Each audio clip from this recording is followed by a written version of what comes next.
Hindi may tatanggi na tubig is life sa dami ng hatid nitong benepisyo sa ating katawan.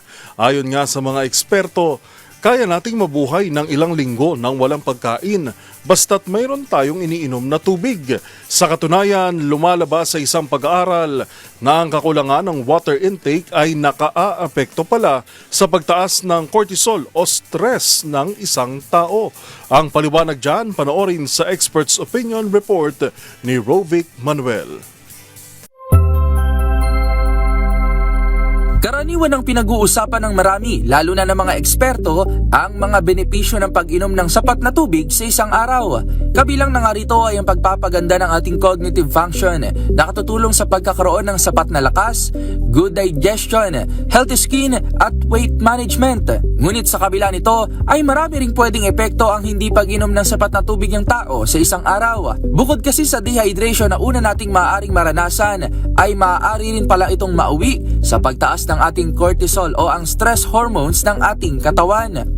Sa isang bagong pag-aaral ng mga mananaliksik sa Liverpool John Moores University, nadiskubre nila na ang mga taong may low daily fluid intake na mas mababa pa sa 7 cups o 1.5 liters ng tubig ay mayroong cortisol response sa stress na 50% mas mataas kaysa sa mga taong may sapat na daily water intake.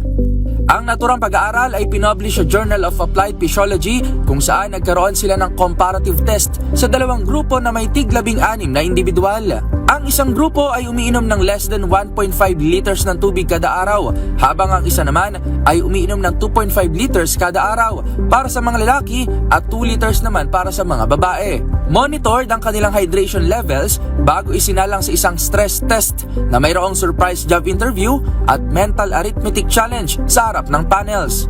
Dito, kinuhanan ng saliva samples ang participants bago at matapos ang test kung saan nakita na nagkaroon ng pagtaas ng cortisol level ang mga may hindi sapat na fluid intake.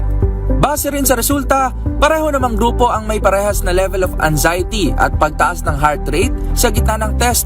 Pero ang mga underhydrated ang nakapagtala ng mas mataas na cortisol activity, ibig sabihin ay mas stress sila.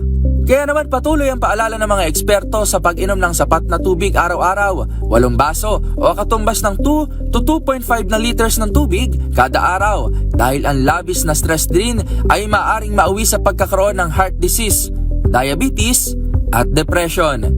Para sa MBC TV Network News, ito si Rovic Manuel ng DZRH TV, una sa Pilipinas, una sa Pilipino.